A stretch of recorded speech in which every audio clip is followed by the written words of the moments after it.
Тәуіп емшілерге бармаңыз.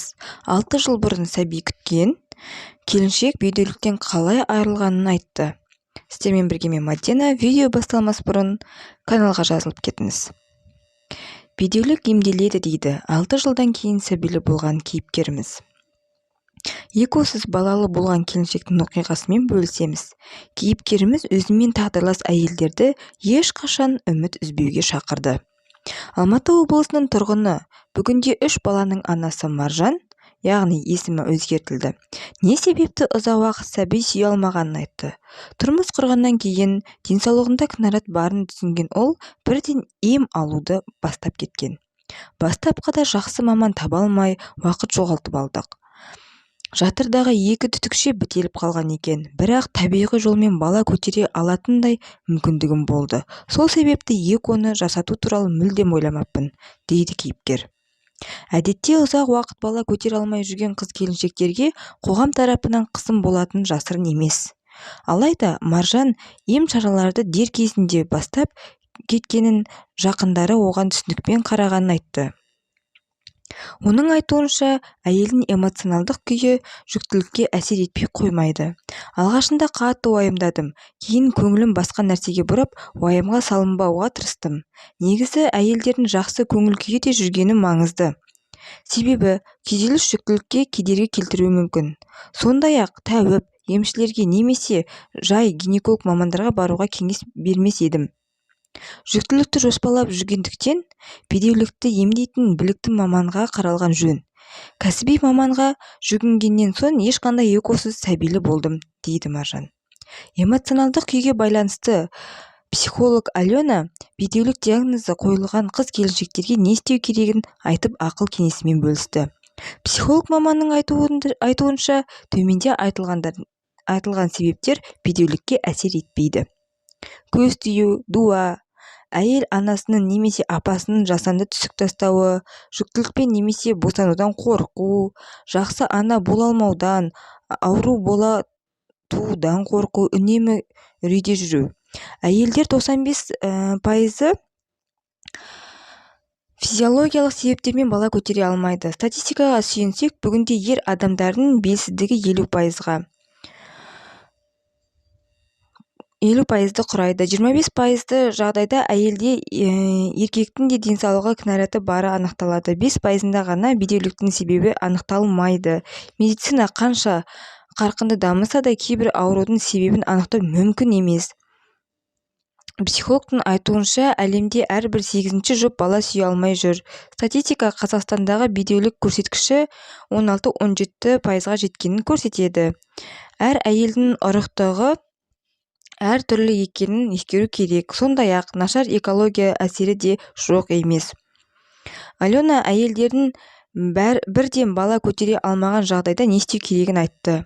Көп әйелдердің сәби сүйе алмауы оның жасына да байланысты.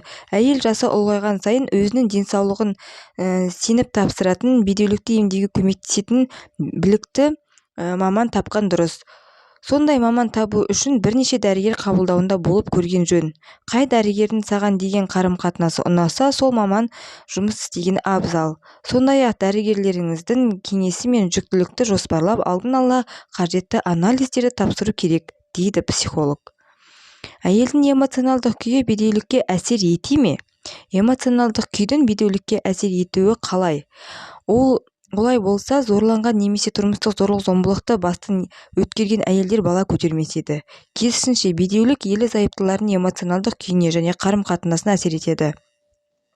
Уақыт өте олардың бойындағы үрейдің үдейтіні сөзсіз. Бедеулікті емдеу шараларында арзан дүние емес. Дәрі-дәрмек қабылдау, дәрілердің қабылдануы, түрлі жаттығулар мен тексерулер және оның оң нәтиже бермеуі де мүмкін.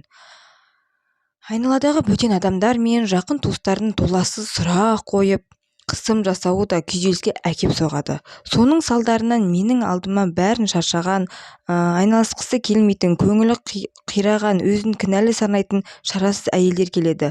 Мұндай жағдайда бедеулікті емдеу қиын болады, дейді Алена. Мамандардың айтуынша, осыған қарамастан көп ерлі-зайыптылардың 95%-і сәби сүйіп жататынын көрінеді. Себебі үзбей ем қабылдау керек. Психологиялық бедеулік ғылыми түрде дәлелденбеген термин. Күйзеліс пен ұрықтылық байланысы көп жылдан бері зерттеліп келе жатқанымен эмоционалдық күй бедеулікке әсер ететінін дәлелдейтін ешқандай дәлел жоқ. Алайда психолог пен гинеколог мамандар айтуынша, тәжірибе күйзеліспен күресуге мәжбүр болған әйелдердің бала көтеруі қиынға соғатынын көрсеткен. Яғни тікелей байланысты болмаса да күйзелістің кері әсері бары анықталып отыр. Стресс. Аленаның айтуынша, стресс кез келген ішкі және сыртқы өзгерістерге бейімделу процесін тудыратын табиғи механизм. Стресстің оң және теріс болып екіге бөлінеді.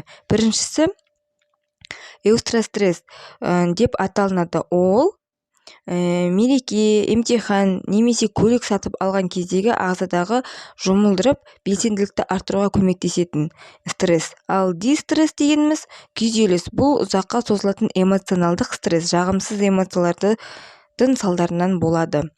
Ұйқының бұзылуы, қалжыратып жіберетін диета, ауру немесе қарт туыстарға күтім жасау дистресс әкеліп соғуы мүмкін. Күйзеліс кезінде ағзада гормоналды тереңгерімділік басталады. Ол аналық жұмыртқаның пісіп жетілуіне және эндометриалдық қалыңдығына әсер етуі де мүмкін. Ұзақ уақытқа созылған күйзелістен білікті психологтың көмегімен арылуға болады. Сондай-ақ мұндайда ең тиімді әдіс EMDR терапиясы. Тіпті ДДО осы әдісті қолдануға кеңес беріп жатыр. Сіздермен бірге болған Мадина. Келесі кездескенше өз денсаулықтарыңызды күтіңіздер.